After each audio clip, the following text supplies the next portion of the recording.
Today on Integrative Movement Insider. Again, thank you for what you do. Thank you for being part of our community. Today on Integrative Movement Insider, we're talking about the 7 best assessments, corrective exercise, and functional exercise for our older adults, hips and shoulders. Obviously, we can debate the 7 best of any of these. However, we want to help you strategize some of the things that you're doing with your older clients to help their hips, help their shoulders. Today, we'll focus on the shoulders. Because so many of us, you and I, as health and fitness professionals, have shoulder issues. So, one of the best assessments you can use for your clients, it's really a 2-part assessment. It's looking at shoulder flexion, how easily your client can get their arm overhead. And as you know, many of our older clients, they do not do a good job getting their arm overhead. The second part of the assessment is then looking at how do they stabilize and support themselves. So look at them on an elevated surface or even against the wall. Put their hands against the wall and look at how well they stabilize their shoulders. Very briefly, simply, the shoulder should be open and wide to allow the scapula to sit relatively flush upon the ribcage and wrap around the ribcage when their arm goes up overhead.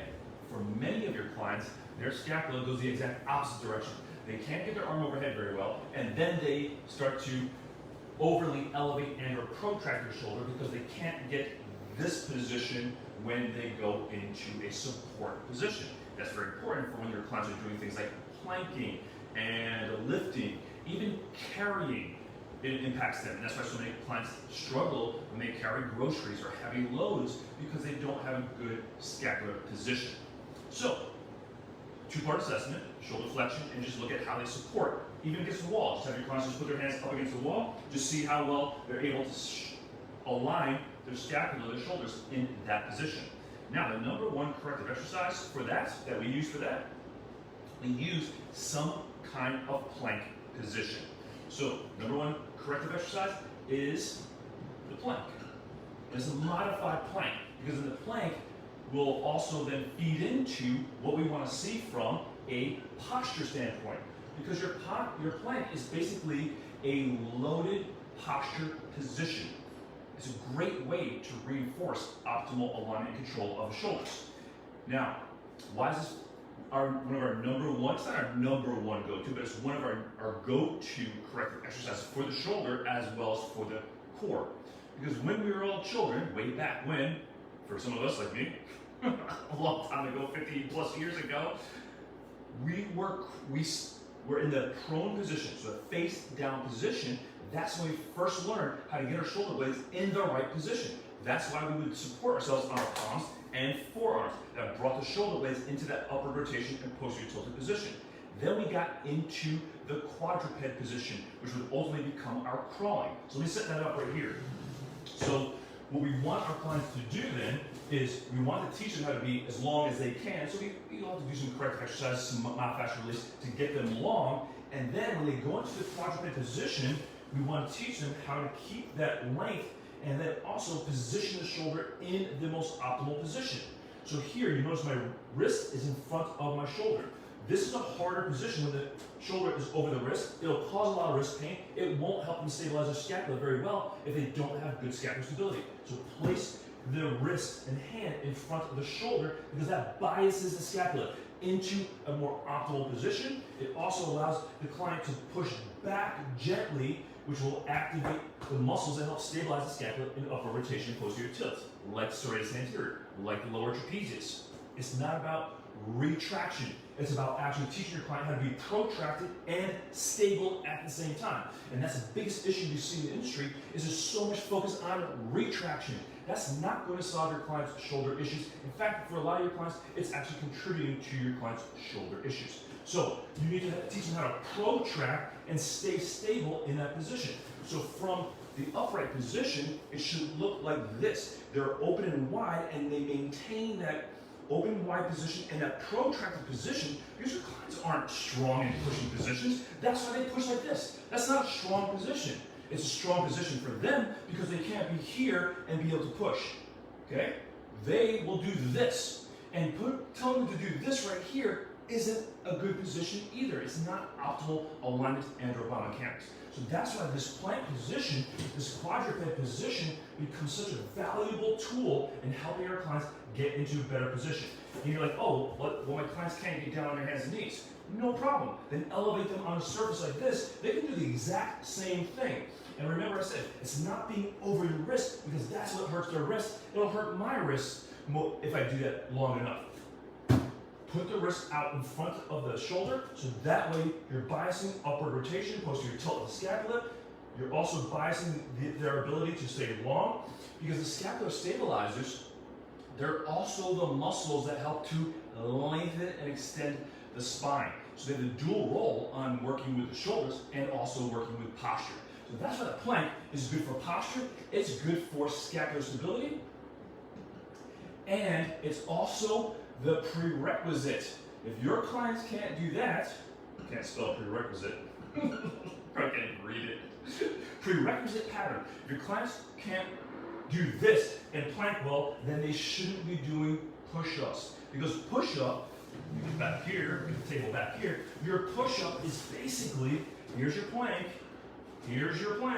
and then you just walk your hands out or walk your legs back. That's your push-up. That's your push-up. So if you can't plank, the client can't get into the plank or quadruped position and be aligned, they're not doing push-ups. It's not benefiting them. So that's why it's also about the most important thing, I should say the most important thing. One of the key components to your success as a fitness professional is not only understanding this, but also understanding what you want to do with your progressions. And just because somebody's with you for a long period of time doesn't mean that they're progressed just because of time, progressing to higher level patterns. I've been working with a woman in my office. Healthy young woman, relatively young, younger than me. Everybody's younger than me these days. So she was doing a plank, she got chronic low back pain, and completely like this when she's planking. She can't get here to plank and actually be wide across her shoulders, long to her spine. So she will compress down. That compression down is leading to her low back issues. So again, another reason why the plank position, the plank pattern, the optimal plank progression is so important for our clients. Time does not give you your client the right. And that's why we have this band. We put these bands on. I keep this band on all the time to remind myself. Earn the right to get to higher level progressions. Time, how long you work with somebody shouldn't be the marker for how you progress your clients. So set your client up for success. If they have to use a wall, use a wall. If they have to use an elevated surface, which most of our clients have to do, our older clients, absolutely use an elevated surface. Use the box, use a platform or box in your facility. Use a chair if your clients are training in their home. Before you teach them how to get down to the floor and plank on the floor. It's a great pattern if you set your clients up for success. And again, it's not how long they've been training with you, it's how well they're able to control those lower level progressions against the wall, against an elevated surface, and then get down to the floor. That's how you progress your clients. That's how you become successful. That's how you help so many clients with shoulder and head and neck and upper back issues, and then also translates into helping your clients live a healthier, productive life, because that's ultimately what we're setting our clients up for, right? We're setting them up for success in everyday life. Not to be, the champ of planks, right? To win a plank challenge, even though when you teach your clients right, they could win a plank challenge. But we're setting our clients up for success in everyday life, so that when they're carrying, when they're pushing, when they're grabbing their grandchildren, they don't have to think about it, they have their strategy already there. They can be successful doing the things they need to, want to, and many times return to the things they love to do. Janice and I will be in Colorado next month, actually a few weeks from now. I can't believe next month is next week. Next week is September already. We're doing our last, likely our last, it is our last live course of the year. We're going to be with a very small group of individuals. We're discussing the 7 best assessments, 7 best corrective exercises, so that way you can identify and address the most common posture, reasons for chronic tightness, reasons for chronic discomfort, reasons why your clients can't achieve their health and fitness goals at the level they need to or want to. So that way it will take you right into the 7 best functional exercises for the hips and for the shoulders. So that way you leave with a strategy, a template, a blueprint of exactly what we do with our clients. The pattern, the progressions, as well as the regressions, so clients at any level, whether you're training online or live, can have success with these patterns, and then you leave with tools that you can go back and use the next day. Again, if you're training online or in person. I'll have Mary put the link next to this video. Otherwise, you can check it out at Functional Aging Institute on their website.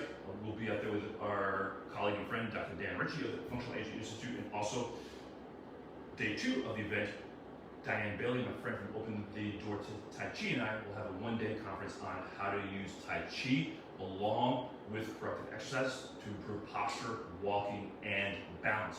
So that way you have a complete look at how to improve your older clients, how to help them be functional, especially in this time. And again, it sounds like we're getting close to another sort of quarantine or lockdown situation. Help your clients be proactive in maintaining their health, because we don't think, there's research that being stronger, having better balance, having better alignment will improve every functional outcome for our clients, health outcomes for our clients. So we have to be proactive. We have to be vigilant in helping our clients get this information out to our clients, or especially our most vulnerable population, our older adult population. So, love to have you join us.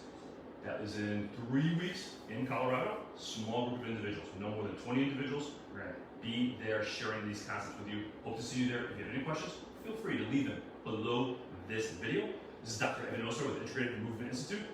Make it a great day. Remember, get out there, be the leader, be the light for your community. Bring people together, empower them, inspire each other, be the uniting factor so that we can make a difference in the world. Make it a great day.